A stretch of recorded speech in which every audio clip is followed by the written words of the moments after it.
Ayun mga idol, magandang umaga po sa inyong lahat at bigla po kaming napasugod dito sa basketball court dahil nabalitaan po namin na meron daw malaking salo-salo. Nakalimutan ko mga idol na fiesta pala dito sa barangay namin. At kanya po kaming kuha ng video ni DJ Adventure at saka ni Wilmar the Explorer. Ang daming mga tao mga idol at ang dami rin pagkain. May mga nabusog, merong mga nabitin, meron din hindi nakakain, gaya ko. Pero okay lang mga idol, wala naman tayong ambag eh. Ayun, tamang shoot lang tayo ng video mga idol. Siya nga pala mga idol, napilitan tayong mag voice over. First time ko itong mag voice over mga idol. Dahil sa lakas ng mga tugtugin dito. May kasaya dito sa aming barangay. May libreng pakain kapag fiesta. O di kaya ng ibang okasyon. Kahit pa nga pa birthday lang mga idol, makakakain ka ng libre dito. Syempre, hindi lang pagkain yung libre dito mga idol kapag mga ganitong okasyon. Libre din yung mga toma-toma dito. Syempre, kailangan natin ilagay sa tama yung pag-iinom natin. Lagay lang natin sa tiyan, wag sa ulo.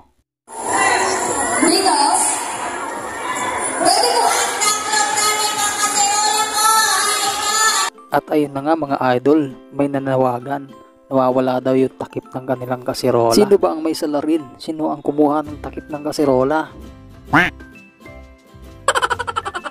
Kaya naman pala, hawak pala ni DJ Adventure. Sarap ng kain kasama si Wilmar. Wala na raw plato kaya takip ng kasirola ang napagdiskitahan.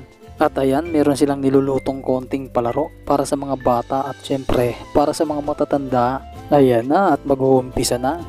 Siyempre, habang inuumpisa ng palaro, kinumusta natin yung mga tropa nating hindi nagpauli sa Chibugan.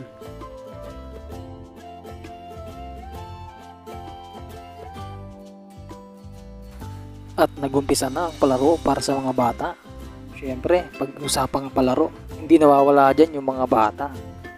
Ay, ayan, ang daming tao mga idol. Halos buong barangay ata ay pumunta na dito. Ang saya-saya nila. Siyempre, pati yung mga kananayan, ang saya-saya din.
Bye!